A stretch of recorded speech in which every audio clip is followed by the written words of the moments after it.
बिस्मिल्लाहिर्रहमानिर्रहीम। नाज़रीन अस्सलाम वालेकुम, मैं हूँ इमरान वसीम। नाज़रीन, आज 18 फरवरी है, दिन है जुम्मतुल मुबारक का और साल 2022।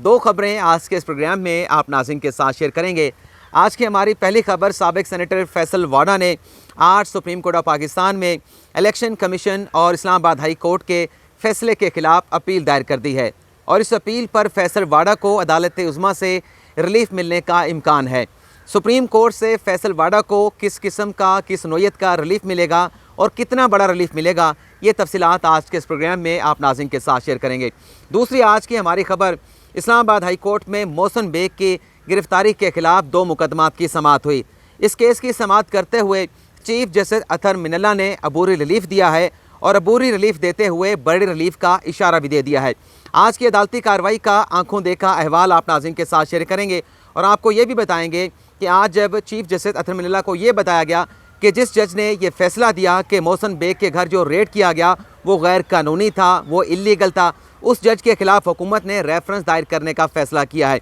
जब ये बात चीफ जस्टिस अतर मिनल्ला के नोटिस में लाई गई, नॉलेज में लाई गई, तो चीफ जस्टिस अतर मिनल्ला का रिएक्शन क्या था और उन्होंने क्या रिमार्क्स दिए हैं, ये तफसीलात भी आपके साथ शेयर करेंगे। तो सबसे पहले जो फैसल वाडा ने सुप्रीम कोर्ट ऑफ पाकिस्तान में अपील दायर की है, उसकी जो डिटेल हैं वो आप नाज़रीन के साथ शेयर कर लेते हैं और फिर आपको बताएंगे कि सुप्रीम कोर्ट से फैसल वाडा को रिलीफ मिलने का कितना ज़्यादा चांसेस मौजूद हैं, कितने ज़्यादा इम्कानात मौजूद हैं और वो रिलीफ किस नोयत का होगा। नाज़रीन, आज सुप्रीम कोर्ट में जो अपील दायर की गई है उसमें कमोबेश वही मौक़िफ़ जो है वो अख्तियार किया गया है फैसल वाडा के वकील वसीम सज्जाद की जानिब से, जो इस्लामाबाद हाई कोर्ट में अख्तियार किया गया था। अपील में कहा गया है कि जो इलेक्शन कमीशन है वो कोर्ट ऑफ लॉ नहीं, इलेक्शन कमीशन मजाज नहीं था कि आर्टिकल 62(1)(f) का फ़ैसला दे सकता। अपील में कहा गया है कि अगर नाहिल करना था तो वो कौमी असम्बली के इलेक्शन के ऊपर जिस पर फैसल वाडा रिज़ाइन कर चुके हैं उसकी नाहली हो सकती थी, लेकिन उस नाहली के फ़ैसले के बाद आर्टिकल 62(1)(f) का इतलाक़ इलेक्शन कमीशन करने का मजाज नहीं था। इलेक्शन कमीशन के पास अख्तियारात नहीं थे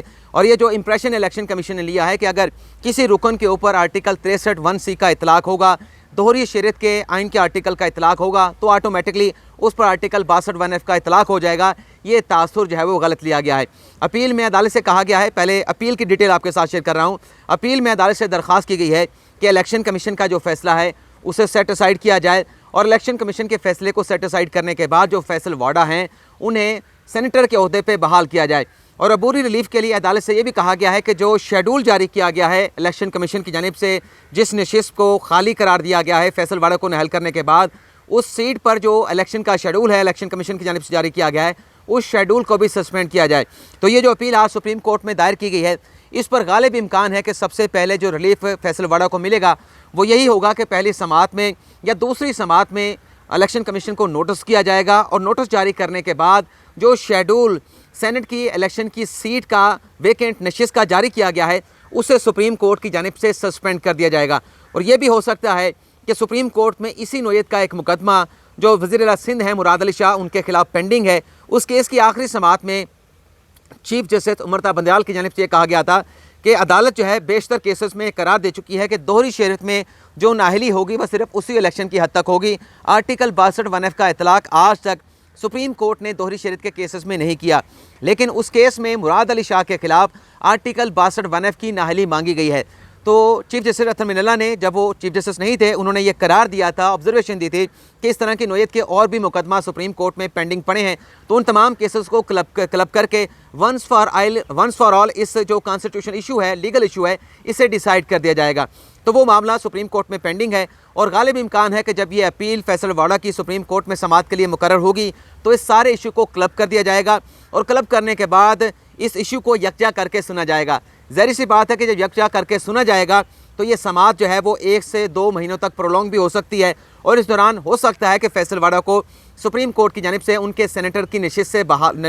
नशिस्त पर जिससे नाहल किया गया है उस पर बहाल कर दिया जाए। लेकिन अगर ये रिलीफ फैसल वाडा को मिला तो ये बहुत बड़ा रिलीफ होगा, लेकिन बज़ाहिर इसका चांस जो नज़र आता है कि उनकी बहाली हो जाएगी, ये सिर्फ 10 से 20% चांस नज़र आता है। 80% यही चांस है कि इलेक्शन कमीशन को नोटिस ज़रूर किया जाएगा लेकिन फैसल वाडा को बहाल नहीं किया जाएगा, बल्कि जल्द अज जल्द जो है इस केस को डिसाइड करने की सुप्रीम कोर्ट की जानिब से कोशिश की जाएगी। अब हम बात कर लेते हैं जो मोहसिन बेग की गिरफ्तारी के खिलाफ इस्लामाबाद हाई कोर्ट में मुकदमे की समाअत हुई है। इस केस में नाज़रीन जो मोहसिन बेग की जो अहलिया हैं शैला मुस्तफ़ा, उनकी जानिब से लतीफ़ खोसा आज अदालत में पेश हुए। 9:18 पर अदालती कार्रवाई का आगाज़ हुआ तो लतीफ़ खोसा ने सबसे पहला नुक्ता यही उठाया कि ये मामला अब वज़ीर आज़म तक पहुँच गया है और हुकूमत की जानिब से कहा गया है कि जज के ख़िलाफ़ रेफरेंस दायर किया जाएगा, जज के ख़िलाफ़ हुकूमत एक्शन लेने जा रही है। लतीफ़ खोसा ने कहा कि वो जज आपके मातहत है, आपकी सुपरविजन उस मातहत अदालतों के ऊपर है जो इस्लामाबाद की मातहत अदालतें हैं। हम मुतफ़र्रिक़ दरख्वास्त दे रहे हैं कि इस किस्म का फ़ैसला करने पर एक्शन लिया जाए, तौहीन अदालत की कार्रवाई की जाए, क्योंकि किसी जज के ख़िलाफ़ कार्रवाई अगर हुकूमत करती है तो ये तौहीन अदालत होगी। लतीफ़ खोसा ने कहा कि थाने में मोहसिन बेग पे तशद्दुद किया गया, उन्हें ज़ख्मी किया गया। हमारी ये भी दरख्वास्त है कि मोहसिन बेग को अदालत में पेश करवाया जाए और यहाँ से आप उनका मेडिकल करवाने के लिए उन्हें हॉस्पिटल जो है वो रेफ़र कर दें। चीफ जस्टिस अतर मिल्लन ने कहा कि कौन ज़ख्मी हुआ है, तो उन्होंने ये भी कहा कि आप अपनी इस्तदा पढ़ लें। तो फिर लतीफ़ खोसा ने कहा कि हमारी इस्तदा तो क्वैशमेंट की है जो उनके खिलाफ FIR दर्ज की गई है, लेकिन साथ में हम आपको ये भी बताना चाहते हैं कि मोहसिन बेग ज़ख्मी है, उनका मेडिकल आप अदालत यहाँ पे प्रोड्यूस करके उनका मेडिकल करवाएं। तो चीफ जस्टिस अतर मिल्लन ने कहा कि ये थर्ड पार्टी की जानिब से, यानी ये जो दरख्वास्त है FIR को क्वैश करने के लिए, ये थर्ड पार्टी यानी उनकी अहलिया की जानिब से दी गई है। अगर FIR को क्वैश करवाना है तो कानून के मुताबिक, आइन के मुताबिक जो मुतासरा शख्स है, जो बराह रास्त अफेक्टी है, उसे अदालत आलिया से इस्लामाबाद हाई कोर्ट से रुजू करना चाहिए। चीफ जस्टिस ने कहा कि क्या मुल्ज़म बरियत की दरख्वास्त या अपनी क्वैशमेंट की दरख्वास्त जो है वो दायर नहीं करना चाहता, हमें इस बात का बिल्कुल इल्म नहीं। शहबाज खोसा जो कि लतीफ़ खोसा के वकील हैं और बड़े अच्छे वकील हैं, उनकी जानिब से कहा गया कि जो मोहसिन बेग हैं उन्हें बुरी तरह थाने में ज़ख्मी किया गया, बेल्फ को भी थाने में दाखिल नहीं होने दिया गया और SHO के कमरे में जो मोहसिन बेग हैं उन पर 12 से 15 लोगों ने अटैक किया, उन पर तशद्दुद किया और उन्हें बुरी तरह ज़ख्मी कर दिया गया। जिस पर चीफ जस्टिस अतर मिल्लन ने कहा कि सुप्रीम कोर्ट के फैसलों के मुताबिक हम ऐसी कोई मिसाल नहीं कायम करेंगे कि किसी थर्ड पार्टी की दरख्वास्त के ऊपर FIR को क्वैश कर दिया जाए और जो शख्स गिरफ्तार किया गया उसे रिहा करने का हुक्म दे दिया जाए। ये कोई हैबियस कॉर्पस की दरख्वास्त अदालत उज़्मा के पास नहीं है कि किसी शख्स को इल्लीगल डिटेंशन में रखा गया या उसके खिलाफ हब्से बेजा का मुकदमा जो है सुप्रीम कोर्ट के सामने नहीं है। चीफ जस्टिस अतर मिल्लन ने कहा कि आपकी मुलाकात भी हुई है, हमें नहीं मालूम कि आपको हदायत दी है मोहसिन बेग ने कि क्वैशमेंट के लिए अदालत से रुजू किया जाए या ना किया जाए। हमारे पास ऐसा कोई जो है वो मैकेनिज़्म पैमाना नहीं कि हम जान सकें कि मोहसिन बेग FIR को क्वैश कराना चाहते हैं। जिस पर खोसा ने कहा, लतीफ़ खोसा ने कहा कि मुलाकात हुई है, लेकिन उस मुलाकात में भी जो उनके करीबी अजीज़ हैं उन्हें मिलने दिया गया है, वकील को जो रसाई नहीं दी गई। जिस पर चीफ जस्टिस अतर मिल्लन ने कहा तो हम डायरेक्शन जारी कर देते हैं कि जो उनके वकील हैं मोहसिन बेग के, उन्हें उनके साथ मुलाकात करने का, उनके साथ मिलने का मौका दिया जाए और किसी किस्म की मदाखलत इस मुलाकात में ना की जाए। लतीफ़ खोसा ने कहा कि ये तो हुकूमत जजेस को थ्रेट कर रही है, जब जजेस को हुकूमत थ्रेट करेगी तो फिर आगे जब ये मामलात अदालतों में चलेंगे, जिन भी अदालतों में चलेंगे, तो फिर मोहसिन बेग को कैसे रिलीफ मिलेगा। दूसरी अदालतों के जजेस भी दबाव में होंगे कि एक जज ने फैसला दिया, रेड को गैर कानूनी करार दिया गया, उसके खिलाफ हुकूमत जब रेफरेंस में जाएगी, कंप्लेंट में जाएगी, तो बाकी जजेस भी जो है वो इन्फ्लुएंस हो जाएंगे और वो किसी किस्म का रिलीफ जो है वो मोहसिन बेग को नहीं देंगे। जिस पर चीफ जस्टिस अतर मिल्लन ने कहा कि हमारे जज को कोई थ्रेट नहीं कर सकता। उन्होंने कहा कि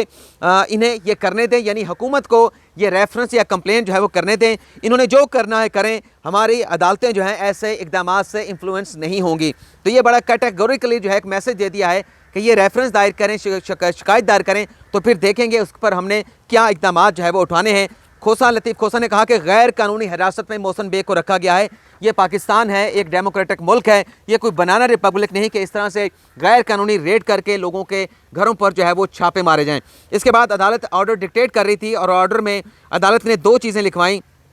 एक तो IG को हुक्म दिया और दरख्वास्त डिसमिस होने जा रही थी। IG को हुक्म दिया कि फौरी तौर पर यकीनी बनाएं कि जो तशद्दुद का इल्ज़ाम लगाया गया है कि मोहसिन बेग पर SHO के कमरे के अंदर थाना मारगला में तशद्दुद किया गया है, इस मामले की तहकीकात करके आइंदा समाज जो कि पीर को होगी उसकी रिपोर्ट पेश की जाए। और ये पीर की डेट है, ये दरख्वास्त मुस्तरद होने के बाद, यानी दरख्वास्त को एक्सेप्ट की गई, पहले मुस्तरद करने जा रहे थे लेकिन जब एक्सेप्ट कर ली फिर पीर की डेट जो है वो अदालत की जानिब से दी गई। दूसरी डायरेक्शन ये जारी की गई कि जो इंचार्ज मारगला पुलिस स्टेशन है थाना मारगला के, वो यकीनी बनाएं कि वकील मोहसिन बेग के साथ किसी मदाखलत के बगैर उसे मुलाकात करने की जो है वो वक्त दिया जाए, मुलाकात करने की इजाज़त दी जाए। इसके बाद लतीफ़ खोसा ने अदालत से दरख्वास्त की कि आप डायरेक्शन तो जारी कर रहे हैं, अबूरी रिलीफ भी दे रहे हैं और आपने एक कानूनी रास्ता भी दिखाया है, तो मुनासिब ये रहेगा कि आप इन दरखास्तों को पेंडिंग रख लें, इन दरखास्तों को इस मुकदमे का क्लोज़ ना करें। इस दौरान हम मोहसिन बेग की इंस्ट्रक्शन लेके उनसे वकालतनामा साइन करवा के FIR की क्वैशमेंट की जो दरख्वास्त है वो अलग से भी आपके सामने दायर कर देंगे। यानी पीर से पहले हफ्ते के रोज़ ये दरख्वास्त जो है वो अदालत में दायर कर दी जाएगी, जिस पर चीफ जस्टिस मिलना ने उन्हें इजाज़त दे दी और फिर इन दरख्वास्तों को डिसमिस करने के बाद मुकदमे की जो समाअत है उसे पीर तक मुलतवी कर दिया गया। चीफ जस्टिस मिलना ने अपने फैसले में लिखा कि बड़े सीरियस किस्म के इल्ज़ामात इस्लामाबाद पुलिस पे लगाए गए हैं। IG मोहसिन बेग के साथ जो सलूक हुआ उसकी मुफस्सल रिपोर्ट जो है वो अदालत में पेश की जाए। लेकिन कल जब यह खबर चली कि हुकूमत ने इमरान खान एक्शन अदील बड़ाई साहब ने, हमारे दोस्त हैं भाई, उन्होंने ये ट्वीट किया और वहीं से मुझे खबर का पता चला कि इमरान खान साहब इन एक्शन, वो जज जिसने हिरासत को, रेड को गैर कानूनी करार दिया, उसके खिलाफ रेफरेंस दायर करने का फ़ैसला किया है। लेकिन हुकूमत के खिलाफ आला अदालतों के जजेस के खिलाफ तो रेफरेंस दायर करने का अख्तियार मौजूद है कि सदर मुमलिकत सुप्रीम कोर्ट या हाई कोर्ट के जज के खिलाफ रेफरेंस दायर कर सकते हैं, लेकिन मातहत अदालतों के फैसलों के खिलाफ कंप्लेंट नहीं बल्कि कंप्लेंट भी हो सकती है, वो भी जज साहब के पास हो सकती है, लेकिन रेफरेंस नहीं होता है। ये जो रेफरेंस की बात की जा रही है और जहाँ तक कंप्लेंट की बात है, मोस्टली जो है वो इस तरह के फैसलों के ऊपर भी कंप्लेंट फाइल नहीं होती कि किसी जज ने कोई फैसला दिया है, आप उस फैसले के ऊपर उसके खिलाफ कंप्लेंट फाइल कर दें। हाँ, जज अगर मिसकंडक्ट करता है, फैसले से किसी जज को नहीं कहा जा सकता कि आपने मिसकंडक्ट किया है। जज अगर करप्शन करता है, जज अगर बहुत ज़्यादा सोशल हो जाता है, तो फिर उस सूरत में उस जज के खिलाफ कंप्लेंट जो है वो मुतलका हाई कोर्ट के जज के पास जा सकती है। अगर फैसलों पर कंप्लेंट होने लगे या रेफरेंस भी होने लगे तो फिर पाकिस्तान की कितनी मातहत अदालतें हैं, हर अदालत का फैसला जिसको पसंद नहीं आएगा वो उस जज के खिलाफ रेफरेंस दायर करना शुरू कर देगा। और माजी में भी कभी ऐसा नहीं हुआ कि जजेस के फैसले देने के ऊपर उनके खिलाफ कंप्लेंट या रेफरेंस दायर किए जाएँ। कानून में ये प्रोविजन इसलिए रखी गई है, अपील की प्रोविजन इसलिए रखी गई है, यानी अभी इलेक्शन कमीशन के खिलाफ जो इस्लामाबाद हाई कोर्ट ने फैसला दिया, चीफ जस्टिस मिलना ने फैसल वाड़ा की अपील खारिज कर दी है, तो क्या उसके खिलाफ भी रेफरेंस होना चाहिए? अपील में आ रहे हैं ना फैसल वाड़ा, तो एक प्रोविजन रखी गई है, इसी के मुताबिक हमारा कानून का जो निज़ाम है, इंसाफ की फिरामी का निज़ाम है, वो चलता है। लेकिन बहरहाल एक सवाल मौजूद है, उस सवाल का जवाब लगता है कि पीर के रोज़ हुकाम की जानिब से दिया जाएगा कि वाक़या इस्लामाबाद में हुआ, FIR जो है वो लाहौर में क्यों दर्ज की गई, प्रोग्राम इस्लामाबाद में हुआ, मुराद सईद इस्लामाबाद में होते हैं, उनकी वजारत इस्लामाबाद में है, उनका सरकारी घर इस्लामाबाद में है, तो क्या वजह बनी कि जो FIR है FIA की जानिब से उसका लाहौर में इंदराज किया गया